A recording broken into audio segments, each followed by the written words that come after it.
Hi, I'm Benedict. I'm your lawyer.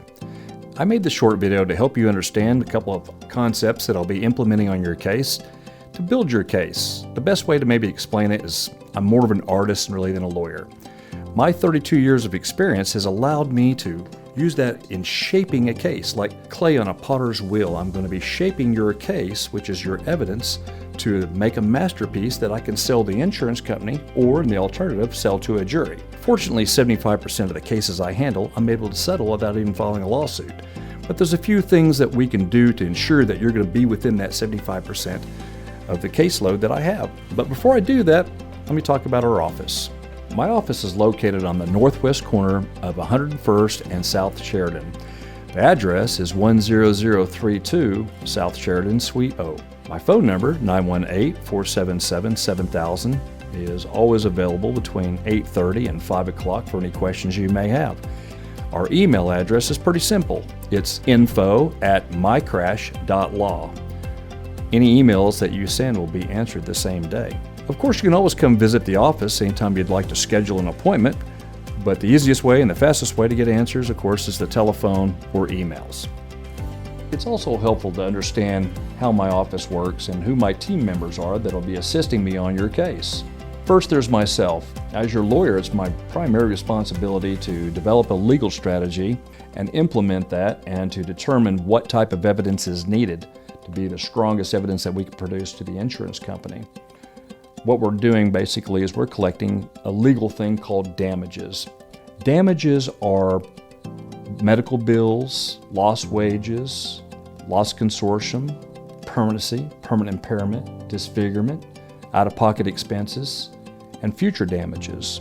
These are things that require evidence. Without evidence of these damages, you could not really make a successful argument. So let's take a look and see how that's going to work in just a minute. But first, I'm the person that you talk to if you ever have a legal question. I'm the attorney. Those things can only be answered by a lawyer, myself. There are no other lawyers in my office, but however, I do have a team of paralegals that are there to assist you on all the other needs. When you are injured in a car crash and you retain me, the first place we do is we begin our investigation. At that point there, after speaking with me and developing a legal strategy, we're going to see what evidence we need to obtain to be able to present to the insurance company to ensure that your case may fall within that 75 percentile of cases that can settle without even a lawsuit. To do this, we need to have some experienced paralegals assist me and to be able to look at what damages that need to be obtained. Once you retain me, the first thing I'm going to do is contact the insurance companies.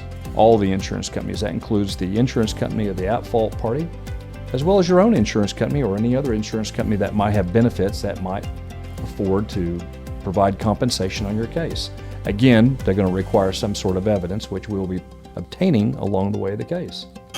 At that point, the adjusters can no longer be allowed to talk to you. They would be violating the attorney-client privilege if they attempt to speak with my clients under representation. They can, however, continue to talk to you about the damage to your car if this is a car accident that I represent you on. This will allow them to be able to get first-hand information from you and not using me as the middleman just to tell them where your car is or what body shop your car is at or what salvage yard your car is at. You're certainly allowed to talk to them about those things, but do not talk to them about your bodily injury case. I also think it's helpful that you understand the timelines of your personal injury case and the valuation process that goes into me handling your case, as they are the most frequent questions I get from my clients. The first question they ask is, how long is this going to take? The second question, how much is my case worth? Let's talk about the timelines for a second. That is, typically, how long does it take for a person's personal injury case to last? Well, the simple answer is the longest part of that time process is you treating with your doctors. That's to say that really during that time what we're doing is we're doing our investigation, we're obtaining evidence, we're speaking with witnesses, we're obtaining statements, we're obtaining photographs and videos of the accident scene, we're obtaining all your medical evidence and medical bills, we're obtaining your lost wage documentation, and we're discussing your injuries with the insurance companies. We're really building the strategy at that point that we set in play at the first of your case. Also during your treatment phase, there's a few things that I require you to provide me that will assist me in building your case. These items include any and all letters you may receive from doctors, insurance companies, hospitals, and body shops, as well as your property damage estimates that you receive from a body shop. All photos and videos that you may have taken of the scene of the crash, of the cars involved, any bruising or injuries you sustained from the crash, burns and abrasions and such. All letters you may have received from your health insurance company or Medicare or Sonicare if those are applicable. Copies of all body shop repair estimates. Copies of all letters you may have received from any collection companies regarding your medical bills. Also, if you happen to have a copy of your police report, please provide me a copy of that as soon as possible, although we can order one if you don't have a copy. If no police report was taken at the scene of the crash, I will need to receive a written statement from you that describes the who, what, where, and whens of how the accident happened. Please also be sure to contact my office before you see any new doctors that you may be referred to or other medical facilities like diagnostic images.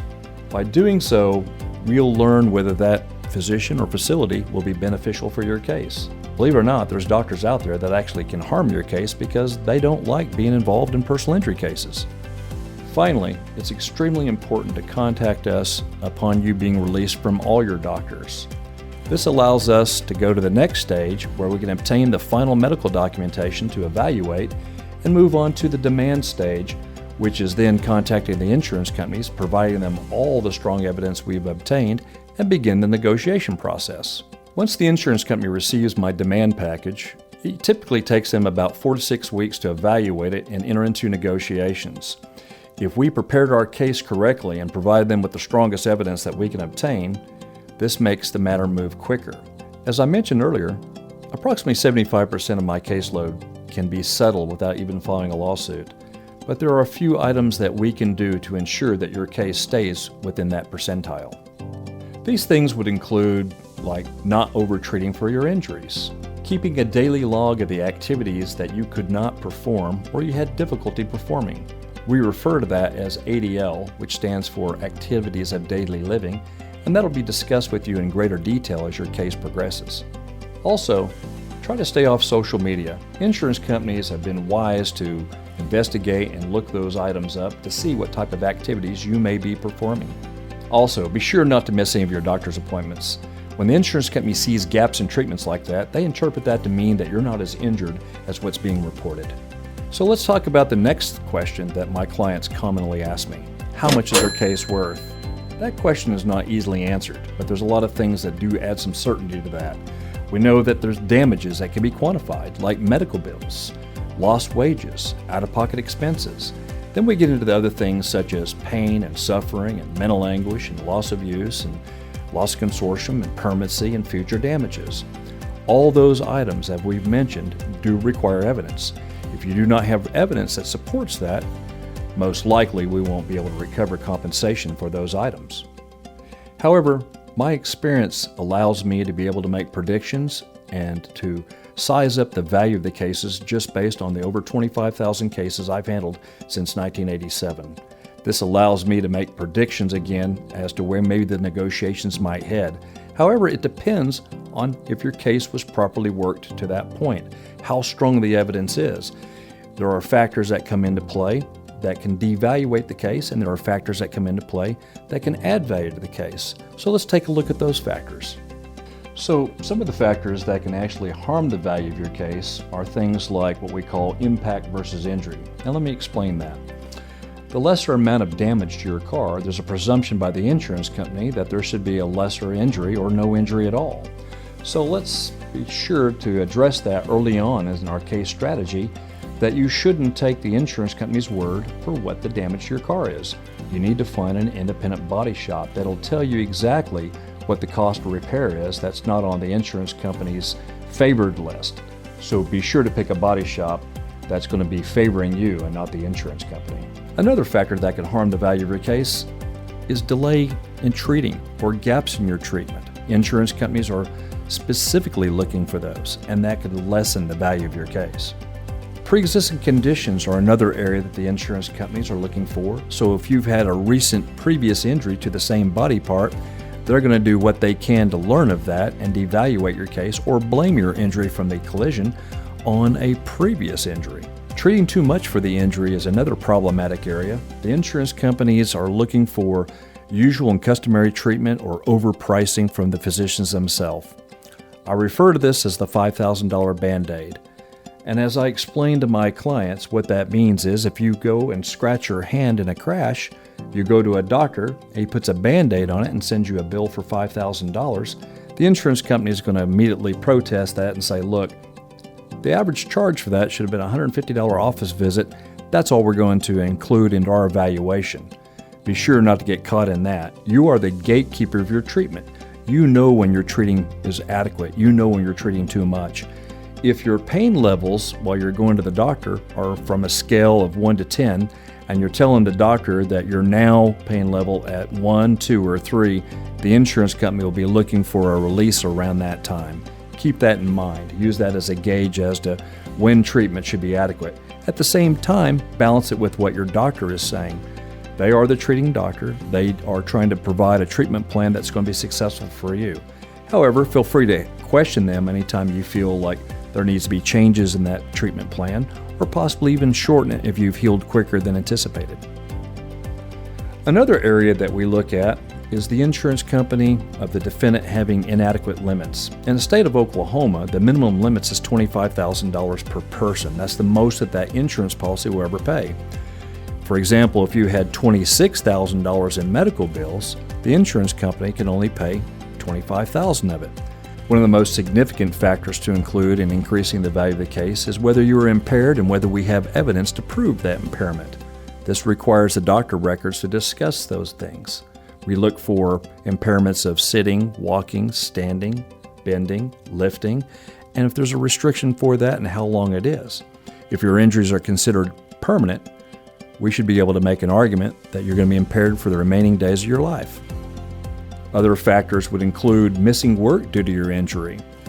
However, some people don't have the luxury of having sick time, vacation time, or PTO when they're injured. They simply have to work hurt. We refer to that as working under duress. And if that's the case, that's something you need to convey to your doctor, that you're unable to miss work as he recommends due to your financial situation. And remember, throughout this process, communication is key. The more that you and I can talk, the better we're able to learn if any problems arise and make corrections along the way. So I hope this video has been informative for you and given you a better understanding of how I'm going to be handling your case. If you have any questions, feel free to come by my office, schedule time to meet with me, call me, email, or talk to my paralegals. I'll be glad to help, and I hope you heal well and heal fast. Thank you.